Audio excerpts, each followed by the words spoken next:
Historia ya Simba SC ni ndefu na yenye mafanikio makubwa barani Afrika. Klabu hii kutoka Tanzania imezoea kucheza hatua kubwa za mashindano ya CAF Champions League, na kila msimu mashabiki wake hutegemea kuona timu yao ikiwika Afrika nzima. Lakini safari ya mwaka huu imeanza kwa changamoto tofauti. Mchezo wa kwanza dhidi ya Gaborone United haukuwa rahisi. Simba ilijitahidi, ilishambulia, lakini mwisho wa siku ikabaki sare. Sare ambayo kwa wengi ilionekana kama pigo, kwani Simba ilihitaji matokeo chanya ili kujiwekea nafasi nzuri ya kusonga mbele. Hapo ndipo mashaka yakaanza kuingia. Je, Simba bado ina ubabe ule wa kutisha barani Afrika? Je, mabadiliko ya benchi la ufundi yataathiri morali ya wachezaji? Katikati ya maswali hayo, nahodha wa Simba SC, Shomari Kapombe, aliamua kujitokeza hadharani. Kwa sauti ya utulivu lakini yenye uthabiti, alisema, "Sina hofu, sina pressure. Simba iko tayari. Tunajua kinachohitajika na tupo tayari kupambana kwa ajili ya ushindi." Kauli hii imekuwa kama mwanga wa matumaini kwa mashabiki, ikiondoa hofu iliyojengeka baada ya mchezo wa kwanza. Lakini macho yote sasa yamegeuka kwa mtu mmoja, kocha wa muda Hemed Morocco.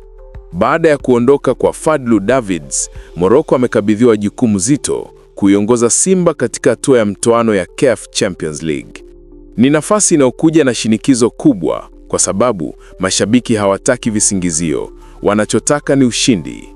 Morocco mwenyewe hajatetemeka, akiwa mtulivu amesema wazi, "Tunajua mchezo utakuwa mgumu. Gaborone ni timu yenye nidhamu, lakini tumeyarekebisha makosa tuliyofanya mara ya kwanza. Tumejipanga tofauti na tunaamini ushindi utapatikana." Kauli hii imetuliza hofu na kuamsha matumaini mapya. Ni dhahiri kwamba mechi ya marudiano haitakuwa rahisi. Gaborone United si timu ya kubezwa. Ni wapiganaji wakiwa na kiu ya kuandika historia kwa mara ya kwanza dhidi ya vigogo wa Tanzania. Kwao hii ni fursa ya kuonyesha ulimwengu kwamba hawakuingia kwenye mashindano haya kwa bahati nasibu.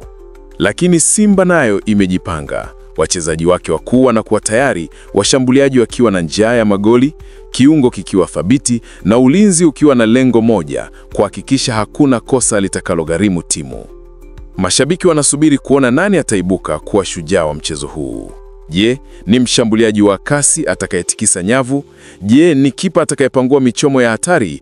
Au ni kocha Morocco mwenyewe atakayethibitisha kuwa ana uwezo wa kuiongoza Simba kupita vizingiti vikubwa? Mechi hii ni zaidi ya dakika 90.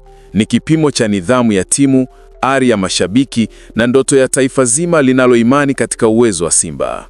Kwa kila shabiki wa mpira Tanzania, macho yote yameelekezwa kwenye dimba hili, kwa sababu ushindi wa Simba si wa klabu pekee, bali ni heshima ya nchi nzima.